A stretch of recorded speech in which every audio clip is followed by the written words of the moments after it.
What's up, everyone? Let me ask you a question.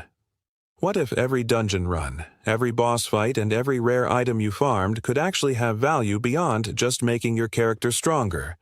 What if the loot sitting in your inventory could become the key to earning rewards inside an entire gaming ecosystem? Well, that's exactly what Chaos World is bringing to the table, and today we're breaking down the Chaos World Tokenomics, showing you exactly how the economy works, how players earn red diamonds, and why this system could become one of the most interesting parts of the cross ecosystem. So grab your gear, hit that like button, and let's dive into the chaos. Picture this. You log into Chaos World for the very first time. You head out into the world, start grinding monsters, clearing dungeons, completing quests, and collecting loot. At first glance, it looks like a classic MMORPG experience. But here's where things get interesting. Every item you obtain has the potential to become part of a player-driven economy. Instead of simply hoarding your loot, you can take those items to the marketplace and list them for sale. And when another player purchases your item, you earn red diamonds. Now pay attention because this is where the entire economic system starts. Red diamonds are one of the most important currencies in Chaos World. They're not just handed out endlessly. They're not falling from every monster, and they're not designed to inflate forever. The primary way players earn red diamonds is by participating in the marketplace. That means players create value, players drive demand, and players keep the economy moving. So the gameplay loop is incredibly simple. You play the game, you farm items, you sell those items, you earn red diamonds, then you decide what comes next, and honestly, that's what makes this system so easy to understand. Now, let's talk about what you can actually do with those red diamonds, because earning them is only the beginning. Once you've accumulated red diamonds, you have multiple options. You can use them inside the game to acquire stronger equipment, upgrades, and various item packages that help improve your character. In other words, the more successful you are in the marketplace, the more powerful you can potentially become. But that's not the only option. Players who are part of the cross ecosystem can also convert red diamonds into cross tokens, creating a bridge between in-game activity and the broader ecosystem.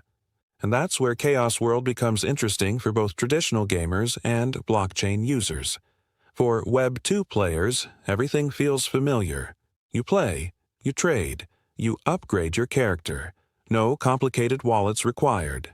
Meanwhile, Web 3 players have the ability to interact with the broader ecosystem and convert their earned value into tradable assets. It's designed to support both worlds. Now let's talk about something extremely important: supply. According to the current tokenomics, there will only be 1 billion red diamonds in existence. And right now, there are no plans for additional emissions. Why does that matter? Because scarcity matters. Whenever a game introduces unlimited currency generation, inflation often becomes a problem. But with a fixed supply, the economy can potentially maintain stronger long-term value, assuming player demand continues to grow.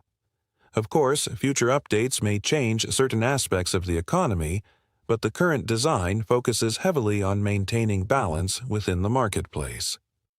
Speaking of the marketplace, there's one detail every player needs to know: marketplace fees. When you sell an item, there is a commission fee. For regular players, that fee is 50%. Now I know that sounds high, but here's the twist. Battle Pass holders receive a massive advantage. Their selling fee drops all the way down to just 10%. That's a huge difference. If you're planning to become an active trader, understanding this system could dramatically impact your long-term profits. So before you start listing valuable items, make sure you understand exactly how those fees affect your strategy. There's also another reward opportunity coming to the ecosystem. Through cross rewards, players can participate in reward pools that allow them to deposit ecosystem tokens and earn additional rewards. This creates another layer of engagement beyond simply farming and trading. So whether you're a dungeon grinder, a marketplace trader, or someone looking to maximize rewards across the ecosystem, there are multiple paths available. At the end of the day, Chaos World's economy can be summarized in one simple sentence. Play the game. Earn valuable items. Trade with other players. Collect red diamonds. Upgrade your character or convert your rewards. Simple, clear, and entirely driven by player activity. The real question now is whether players can create a thriving economy that keeps the marketplace active and valuable over the long term. And honestly, that's the part I'm most excited to watch. So what do you think? Will you focus on farming rare loot? Will you become a marketplace merchant? Or are you planning to dominate both sides of the economy?